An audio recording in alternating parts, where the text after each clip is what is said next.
Thank you very much, Steve. Thank you for that introduction part. It is essential that when you are doing training, then you need to know who is who are your trainees, and also the trainees also to know each other, so that as we go on, we are familiar with each other, even though virtually. Now, this training, as you know, is the way I always like is we need to be interactive, in the sense that I just don't need to talk, and you guys listen, and listen. We need to be interactive in the sense that when somebody has got a comment, as I'm talking, you can raise your hand, and then we can discuss. If anybody has got a question, you can interrupt me, and then you can post your question, and we can discuss that. Let me try to share my screen. Can you guys see my screen? Not yet. Okay, it's there. There, yeah. So I'm going to stop my video because of the internet. We anticipate that the rollout will be at 25%. Because the contractors may possibly be on site by January next year. And hello, can you mute your microphone, please? Okay, thank you. Now, we are going to go through this course, and as I said, we need to it will be interactive, and each and every person here, we need to learn from each other. So it is not just that the instructor is talking and the trainees are listening. Here we are coming from various backgrounds, and we have various experiences that we are bringing into this training. So that interactiveness is going to help us to learn from each other. So that is my request, that let's participate as much as we can. At any time, I can also look at the list of the participants as we go on. I can, the guys I know who are working in the information security in various capacities, I know who have got very good experience, can always help us. So when I just choose you to just tell us something about a topic or something like that, then I think you'll be able to do that. So this course, season course, this is a certified information security manager course, and this course is designed for personnel that have or want to have responsibility for managing information security program. That is, here is a case where you're working as a technical person, and at the same time, you need to have the knowledge from the management point of view. How is it that how can you manage your information security infrastructure? So it also requires understanding of the concept behind security program, not just definitions.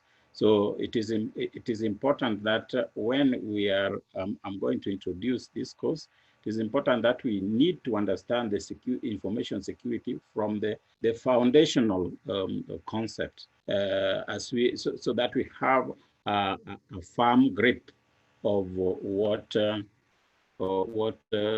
we are talking about. Let me just try to put the recording on this.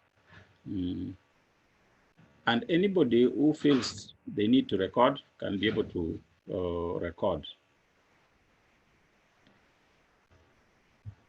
Okay. Hi, Lawrence. You've shared your screen, but we're not able to see it. You can't see it? Yeah. It is shared. It shows it's shared, but I'm not to see it from my end. For me, I can see it. So I think maybe there are people who maybe you need to check on your bandwidth, or maybe you can try log in and on. off and on. Maybe just try log off and log in again. See if you can see it. Okay. So this training is going to be a mixture of lecture and sample questions. Now, because you guys are intending to do the exams, what I'm going to do is that we are going to go through the modules, that is the domains. There are 4 domains. I think Steve showed us in his presentation how the course is structured, and I'm not going to go on that again. There are 4 domains, and each and every time we finish a domain, I'm going to give you a bunch of questions with answers. I think because you guys are looking to do the exam, you're not just having this training for the sake of it.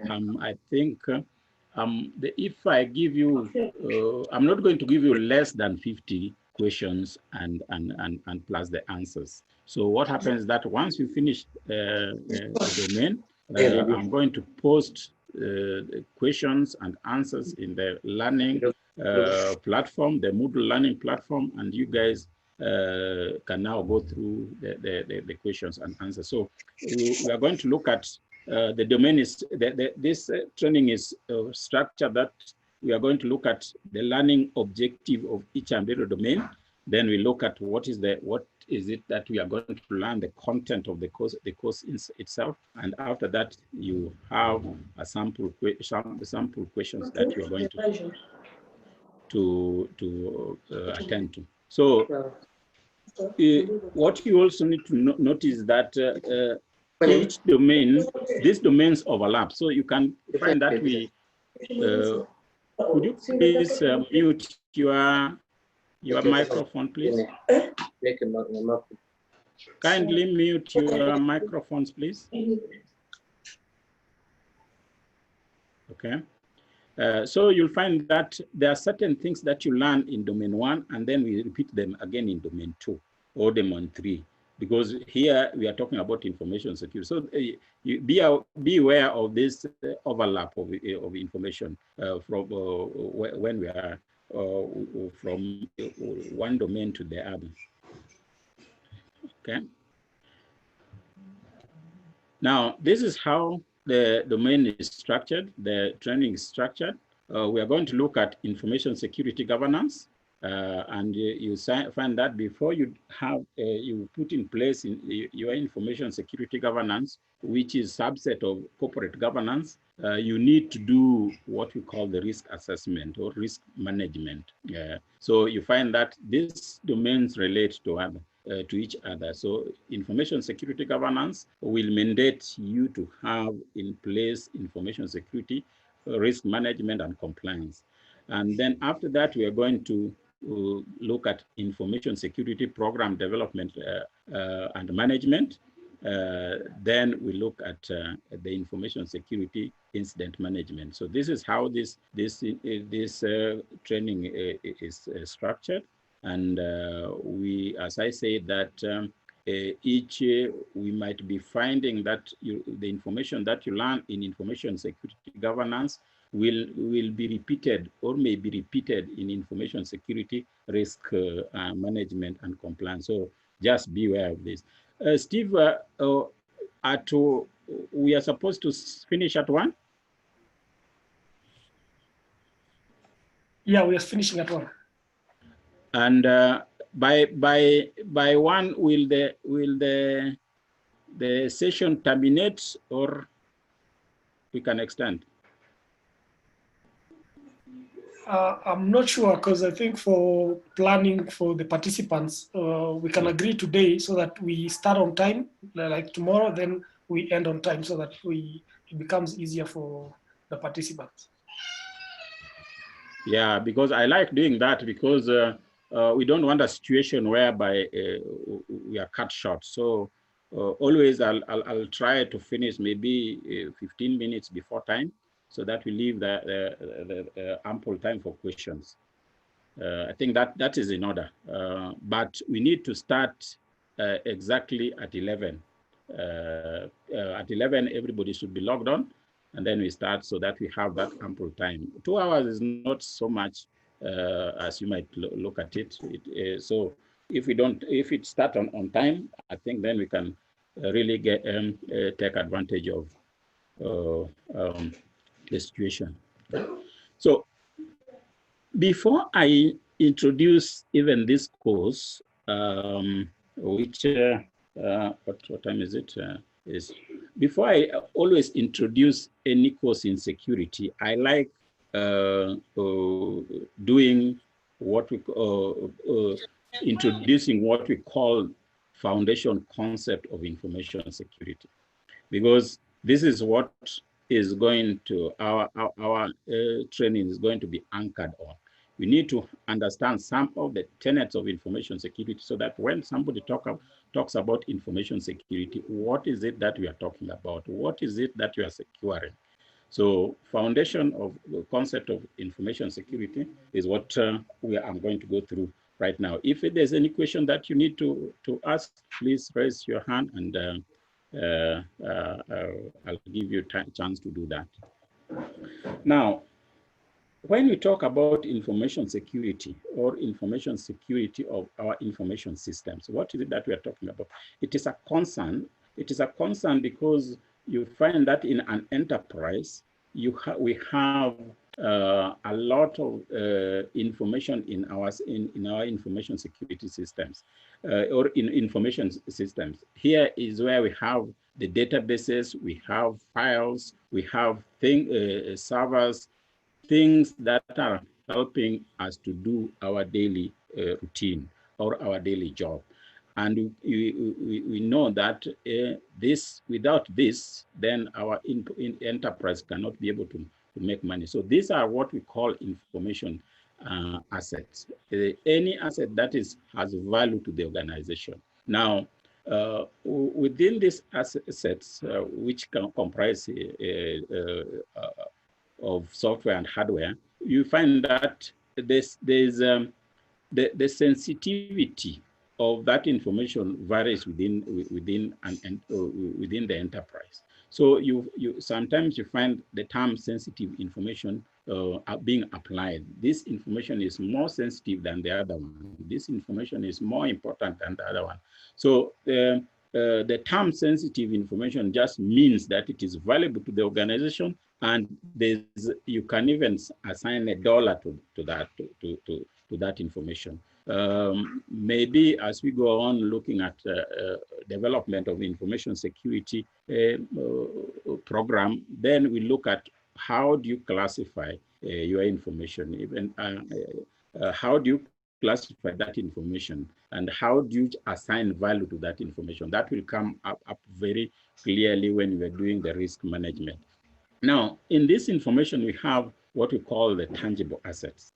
In our valuable information assets, we can classify them as tangible asset, that is the physical. Here is where we are talking about servers, we are talking about hard disk, we are talking about data center.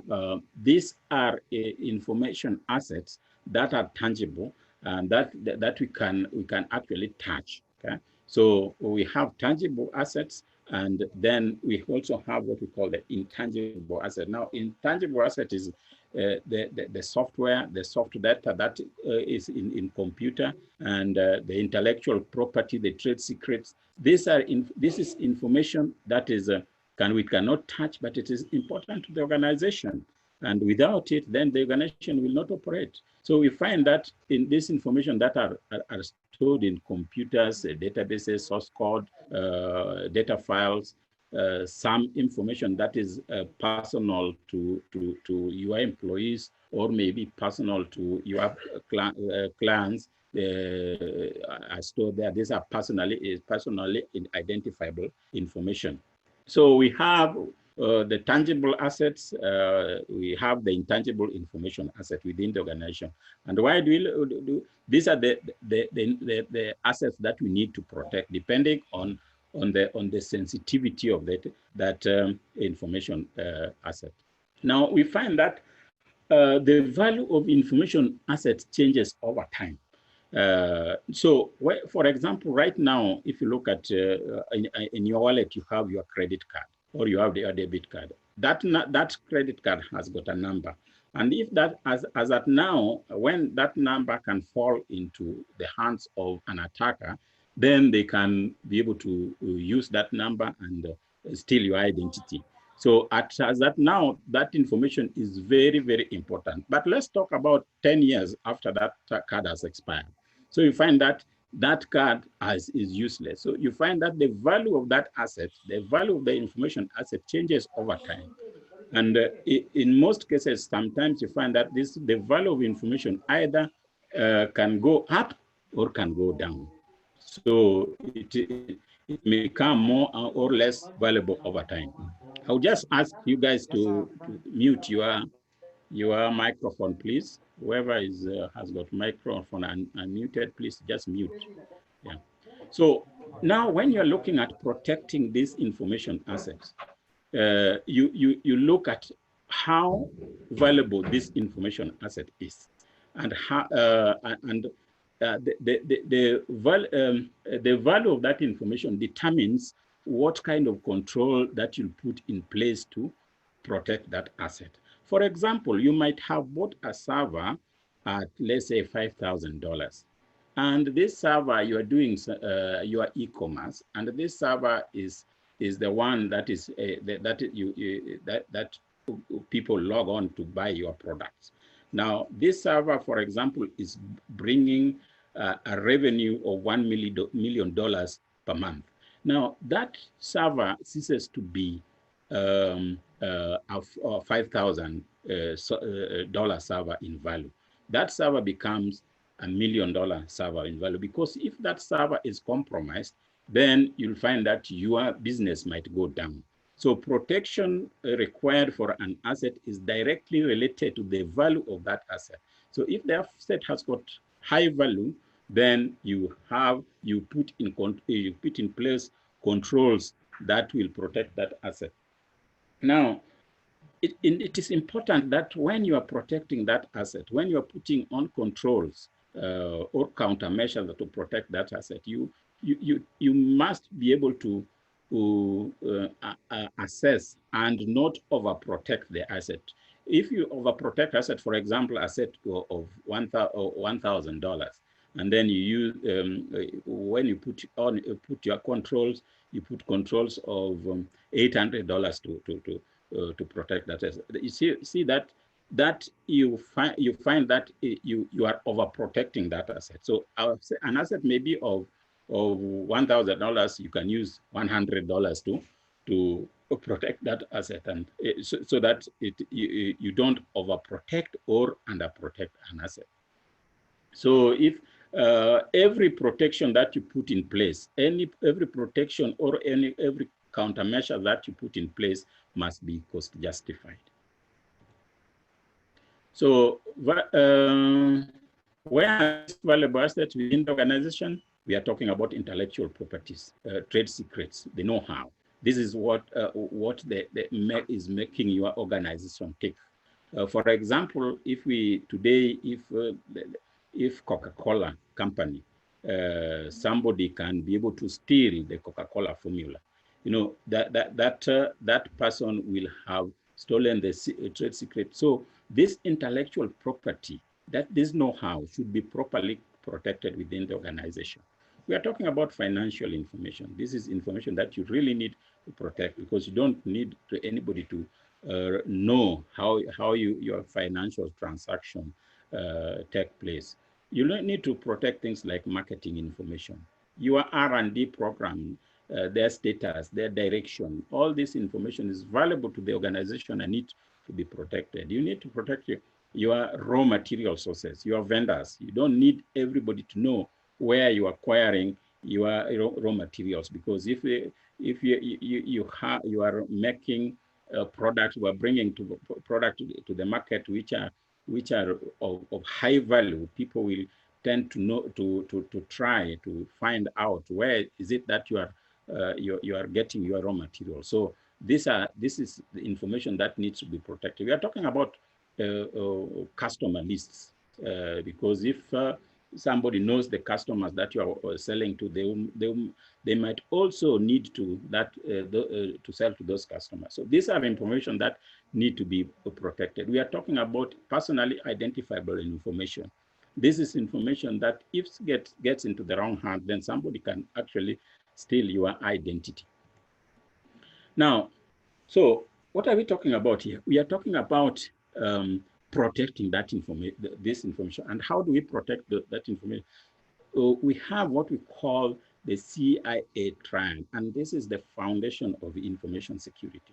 Now we are talking, the CIA triad here means the confidentiality, the integrity, and the availability of information assets. So this is what we try to protect. When we put in place or implement any system, we just make sure that the system can be able to protect the confidentiality so that information is not stolen. So what is confidentiality? Confidentiality here, we are talking about keeping the secrets secret, which means that information that need not to be known by an attacker should not be known by an attacker. Information should only be known by people who are supposed to know it. So here, confidentiality, just talking about keeping the secrets secret. Now, we have two aspects of confidentiality. Here we are talking about privacy. Now, if we are talking about privacy in relation to CIA triad, we are talking about the confidentiality of personal identifiable information in this respect. So anytime we talk about privacy in terms of the CIA triad, we are talking about protecting the confidentiality or protecting the personal identifiable information. The other aspect of secrecy is about other aspect of confidentiality is about secrecy. Now, in confidentiality, we might know that this information exists, but however, we do not have access to that information. Even though we know it exists, but we do not have access to that information. So the attacker here, or the bad person here, knows that yes, we have that information existing, but however, we cannot be able to access that information.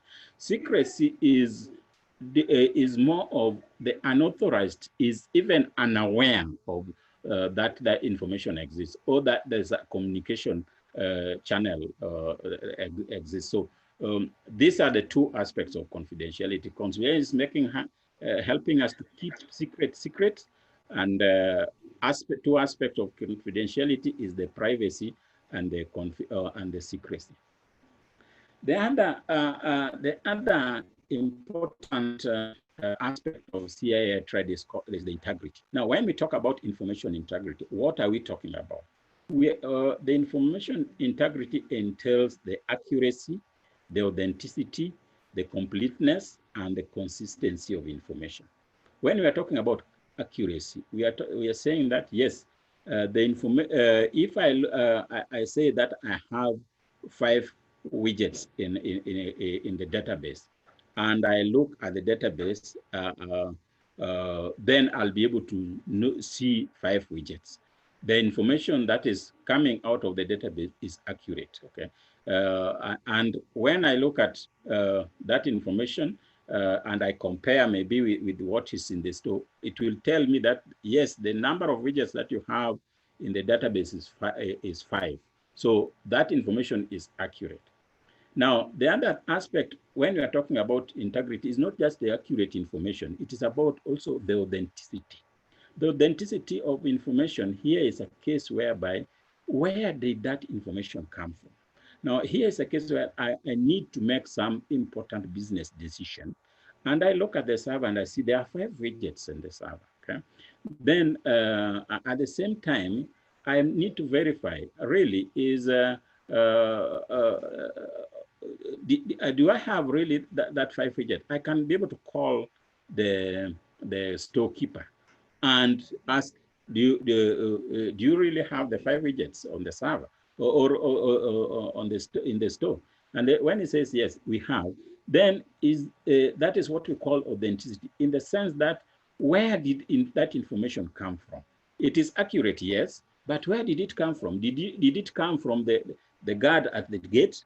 If it came from the guard, are you sure that that information is accurate? Is it authentic? Is it authentic? So authenticity is part of integrity.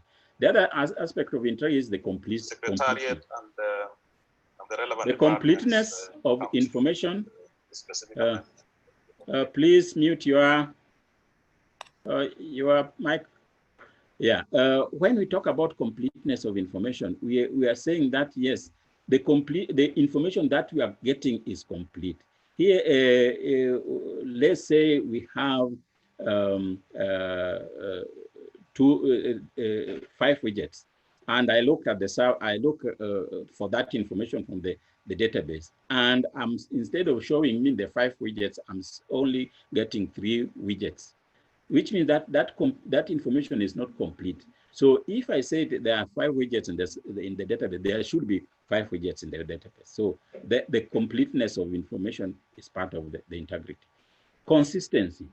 Does it mean that when I have maybe 2 multiple servers and I say, let's look at the server based in Nairobi, I'll be able to show me 5 widgets. And when I look the server which is based in Mombasa, then I'll able to see only 2 widgets. Now, which means that there's no consistency of information.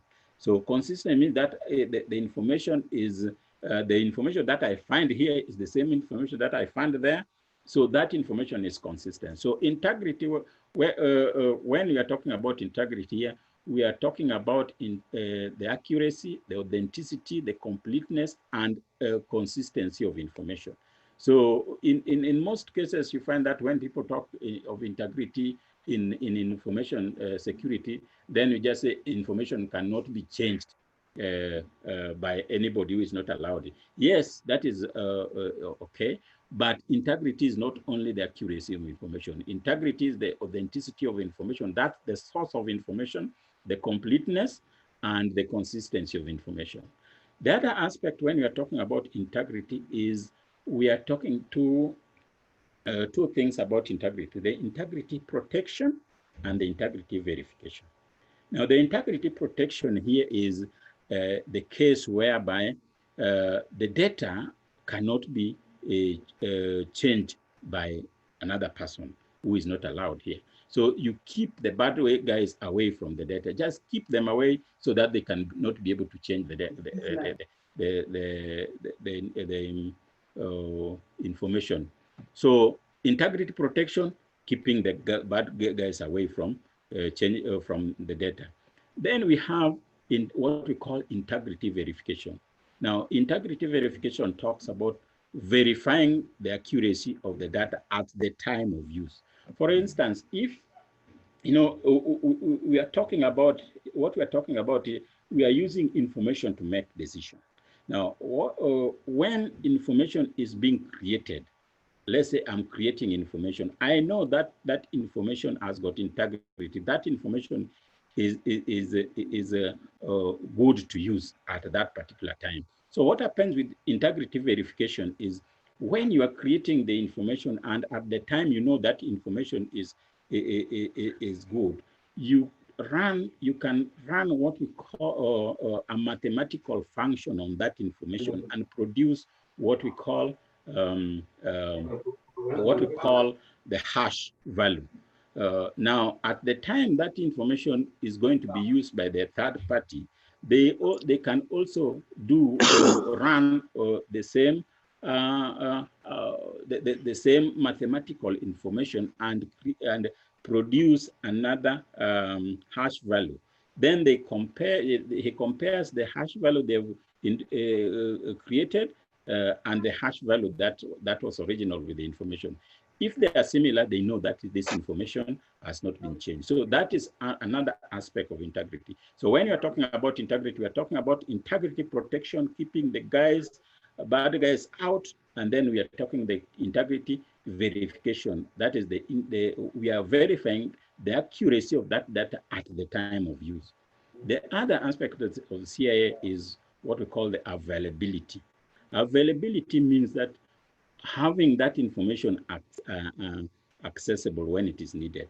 Now, if that information, for example, you want to make business decision and you get into database and it cannot be accessed, then it becomes a problem because you are not able to access that data. So availability talks about information which is needed to make decision is available to the user, to the right user.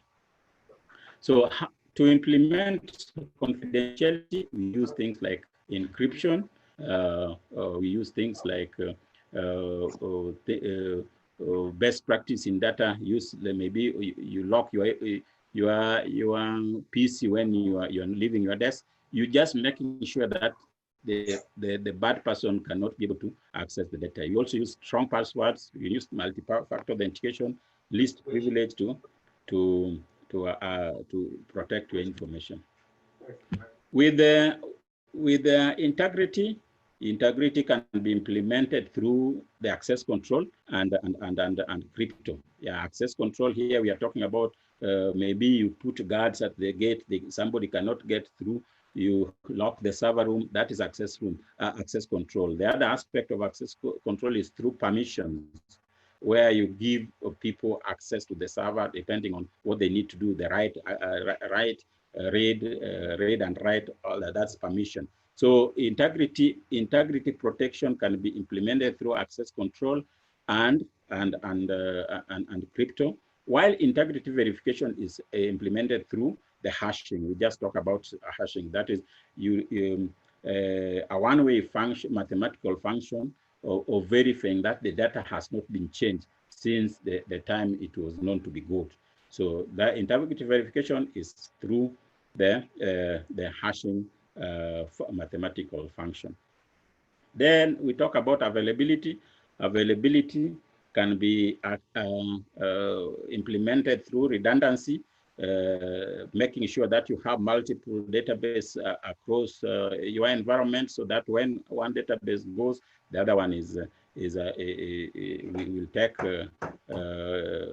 You can get the other access to the other one. You do what we call co-location, whereby you distribute your data across the enterprise, so that the people who are in Mombasa are not able to access the data through the wide area network. They should be able to access the data locally. And what we call the fault tolerance. Fault tolerance is just means that when the system fails, still we can be able to access data. And this is normally, we've seen things like the RAID, where one disk fails and you can just come with another disk, slot it in, and you'll be able to access data. So that brings us to the end of this, the foundational concept of information security, because without understanding the CIA triad, whatever we are going to do is not will not come out clear. But what we just need to understand is that whatever implementation that we put in place, any information security implementation that we put in place, we need to protect the confidentiality, the integrity, and the availability of information. Any question up to that point?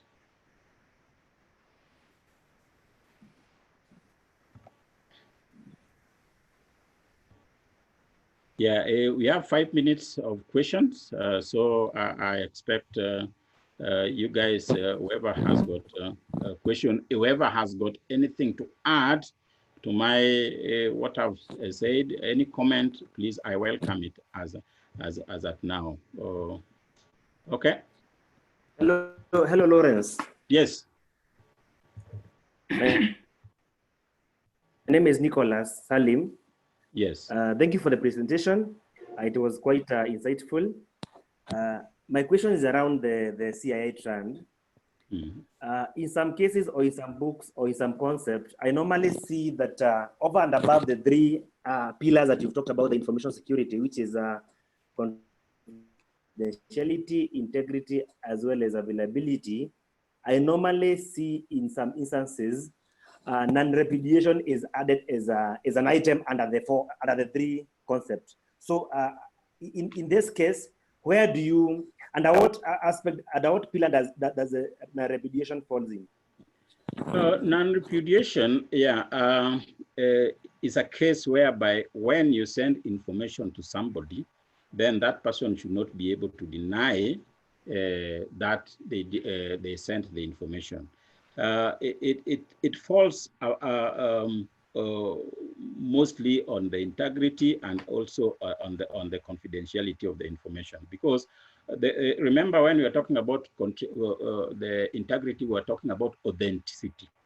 Authenticity is to confirm where did that information come from. So non-repudiation hedges on authenticity. If I send you information, can you be able to verify that that information came from me? Or can I be able to know that the information that I'm sending to you, it is only you who can be able to access? Now, this comes very clear when we are looking, I don't think we have, but I think we are going to mention it when in the course of the training. When we are looking at cryptography, and we are looking at the public key infrastructure, whereby you use your private certificate and the public certificate. Now, if I want to send information, public certificate is available to anybody. You can give anybody your public certificate. So if I want to send information that I know that it is only you who is going to read, then I send that information, I encrypt that information by your public certificate, because it is only your private certificate that is going to decrypt that information. So that is non-repudiation, whereby I'm making sure that it is only you, and I'll be able to verify that it is you who read that information. However, if I want to make sure that the information that I send to you, you want to verify that it came from me, I'll take that information, encrypt it with my private certificate and send it over to you. And you'll use my public certificate to decrypt that information. And in that case, you'll just make sure that information actually came from me. So that is the non-repudiation. It comes out well when we are doing cryptography. I don't know whether that answers your question. Yeah, I'm well answered, Lawrence. Thank you so much. All right. Any other question? Oh, yes, from myself, Edmond. Yes, Edmond. Some bit of clarification here. You eloquently addressed the issues of assets and what assets are from the definitions of being anything that is of value to you or to the enterprise. And you've also looked at the information assets specifically for the purposes of this discussion. Yes. What I didn't really get clearly that I'll request to hear you on it is what will be your definition of an information asset, so to speak? Information asset, I can describe it as anything, any asset within your organization or any system within your organization that has information or which hosts information. So information assets, I can talk about, I talked about the tangible and intangible information asset. And I say that something like data center is an information asset because it has got the resources that is actually holding your information resources. At the same time, within the data center, we have the servers, these are all tangible.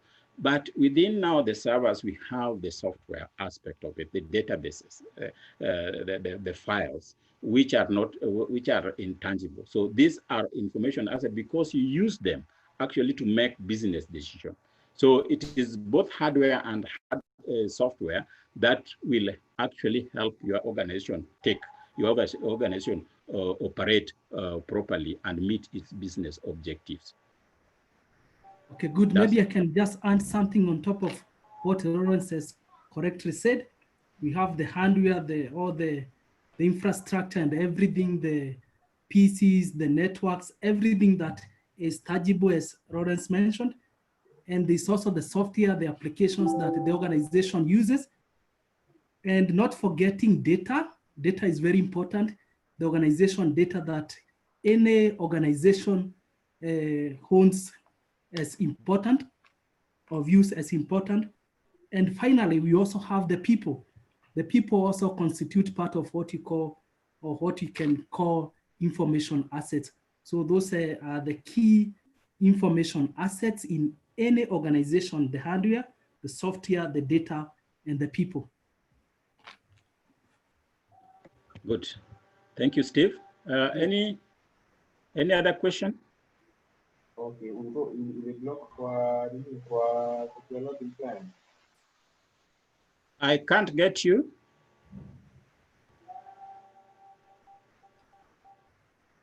Hello? Any question? Question? Yeah, where does access control fall among these categories in the CIA triad? Remember when we were talking about CIA trade, we talked about confidentiality. Now, access control is a way of how to implement the CIA triad. Hereby, we are talking about where, if you want to protect confidentiality, how do you protect confidentiality? You can use access control to protect confidentiality. How do you protect integrity? You can still use access control to protect integrity. Now, access control here, let's start when you get to an organization. You get to an organization, you have their gates. There are gates and there are guards there. Now, that is a form of access control.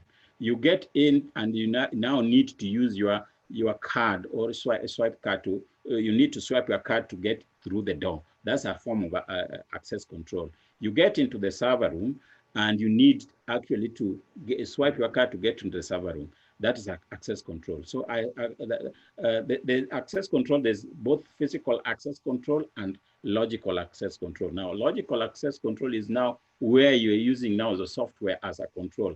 Here is where we're talking about permissions. Permission in the sense that you can give somebody a permission to access a folder or a file. That is still access control. So when relating to your question, access control is a way of implementing the CIA trend. Does that answer your question? Yeah, thank you. Any other question or any comment on that? Because I wanted that to come out well before we actually get into the domain for the security governance. Any other question? Come on, we are 60 guys here. I mean, 60 guys in a place where you have 60 brains. I think you can do a lot. I mean, the knowledge is power. This is a powerhouse. Anything, Mr. Alusula? Do you have any question?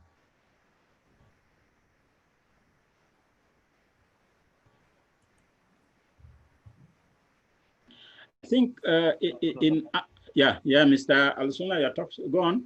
No, I was confirming about the sharing of the slides, but I was confirmed to that they'll be shared on the e-learning site. So that's okay. Pardon, I didn't get you. I'm saying I had inquired earlier about the slides, but I was told by Stephen that they'll be shared on the e-learning portal, so which is okay. Yes, yes. Yeah, I will do that. Okay, in absence of any question, I think I'll be able to stop there. Steve, if you have anything that you need to add, then you can go on. Otherwise, I think we meet tomorrow at 11 so that we keep time. 11, we start at 11 and we stop at 1.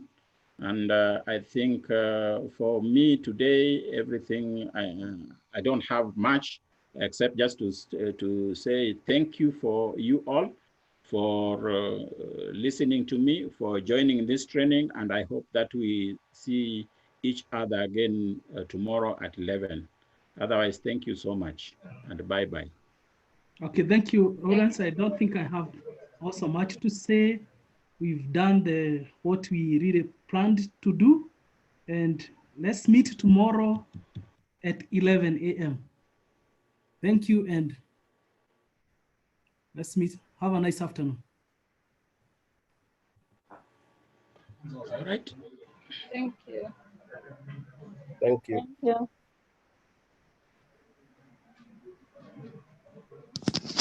Thank you.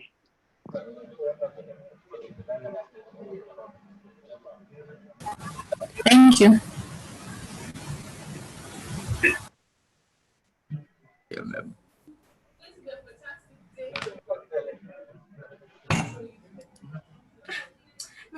See you tomorrow. Bye. I am that genius.